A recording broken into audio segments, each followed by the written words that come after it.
A bag of chips in 2019 had 10 ounces in it. That same bag, same brand, same design, same logo, same shelf, now has 9.5 ounces and it costs more. You're paying more money for less chips, and the company that makes them just posted record profits. If that doesn't make you want to flip a table, buckle up, because it gets so much worse. There's a specific psychological trick these companies are using on you, on all of us, and there's an even worse version of this scam that almost nobody talks about. But I gotta explain the original scam first, before I can explain the sequel.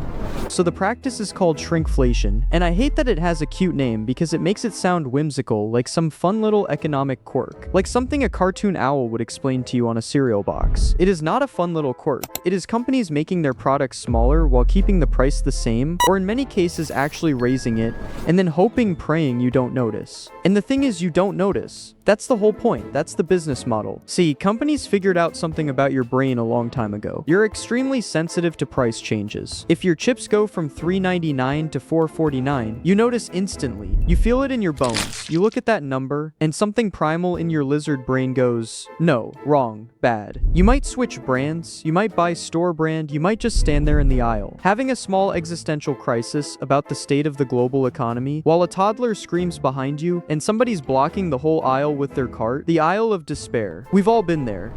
But, and this is the key, if the bag gets half an ounce lighter, you literally do not perceive it. Your brain doesn't register it. The bag looks the same, the price looks the same, your monkey brain goes same chips, everything fine, and you toss it in the cart. You've been scammed, and your own brain helped them do it. Your brain is a snitch. Your brain works for Frito-Lay now apparently, and it's not just chips. Oh no, let me take you on a quick tour of what I'm calling the Shrinkflation Hall of Shame. Cereal boxes. Family size used to be 19.3 ounces. Now it's 18.1 ounces. Same box height though. They just added more air at the top. They're selling you air. Literal air in a cereal box. And charging you for the privilege. Thank you, sir.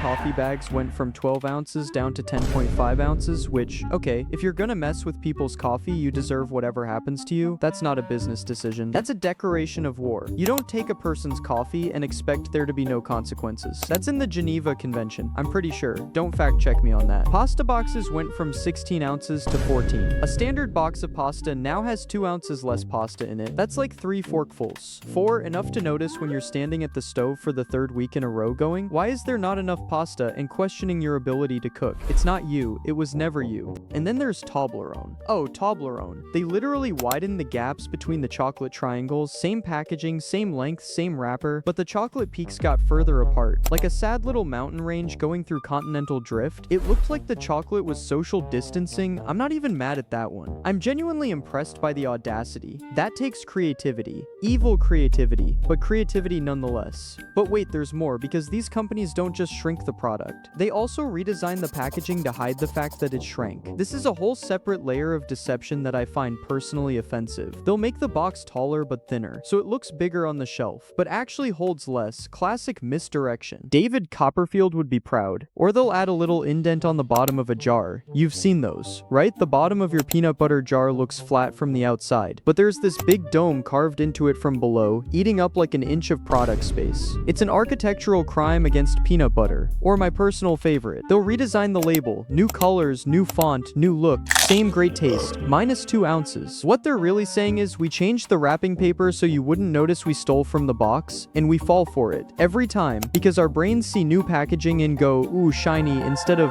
wait, this is lighter. Now companies will tell you, and they love saying this, every earnings call, same rehearsed script, oh, we had to do it because our costs went up, raw materials, supply chains, energy prices, we had no choice. And look, in some cases, yeah, sure, fine. Cocoa prices did go nuts.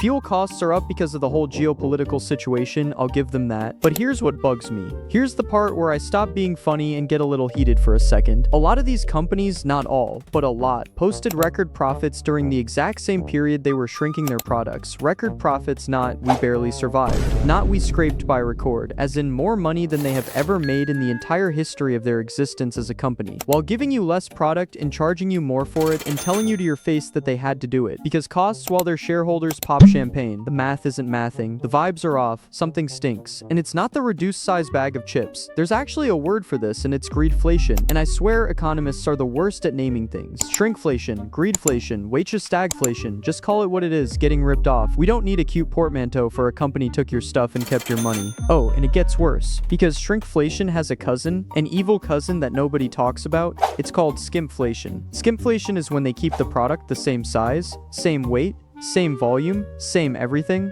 but they quietly swap out the ingredients for cheaper ones. Less real cheese, more cheese product, less actual fruit juice, more water and sugar, less cotton in your t-shirt, more polyester. The product looks identical, it weighs the same, it costs the same, but it's objectively worse. They downgraded you and didn't even send a notification. So now you've got shrinkflation making things smaller, and skimpflation making things crappier, sometimes on the same product at the same time, and you're paying more for all of it. It's a triple scam. I'd be impressed if I wasn't the one being scammed. Okay, so remember that psychological trick I mentioned at the beginning? Here it is. And honestly, this is the part that made me actually angry when I found out. Research shows that when products shrink, consumers don't buy less. They buy more. Because you're getting less per package, you run out faster, so you go back to the store sooner and buy another one. At the same inflated price for the smaller amount, and then you run out again, and you go back and you buy more. It's a loop. You're on a hamster wheel, and the wheel is made of overpriced cereal. So just to recap the scam, you're spending more money per ounce, and buying more frequently, and the company is posting record profits, and they're telling you it's because of supply chain issues. That's not a pricing strategy, that's a speed run of getting mugged in slow motion, while someone explains to you why it's actually your fault. The only way to beat this is to stop looking at the sticker price and start looking at the unit price. That tiny little number on the shelf tag that says price per ounce or price per gram. It's small. It's usually printed in a font that was specifically designed by someone who hates you, but it is the only honest number on the entire shelf. Some countries in Europe, France, Austria, Hungary are actually passing laws forcing companies to disclose when they shrink a product. Slap it right on the label. Hey, this got smaller, which is great. Love that for them. Meanwhile, the rest of us are squinting at shelf labels like we're decoding ancient hieroglyphics in a fluorescent lit temple of capitalism. So next time you're at the store and your cereal box feels a little light, or your juice looks a little low, or your pasta runs out a day earlier than it used to, you're not imagining things, you're not crazy, you're not a bad cook. They made it smaller, they made it cheaper, they redesigned the box so you wouldn't notice, and they raised the price anyway. And the worst part, for most of us, it worked. Go check your pantry, tell me what you find.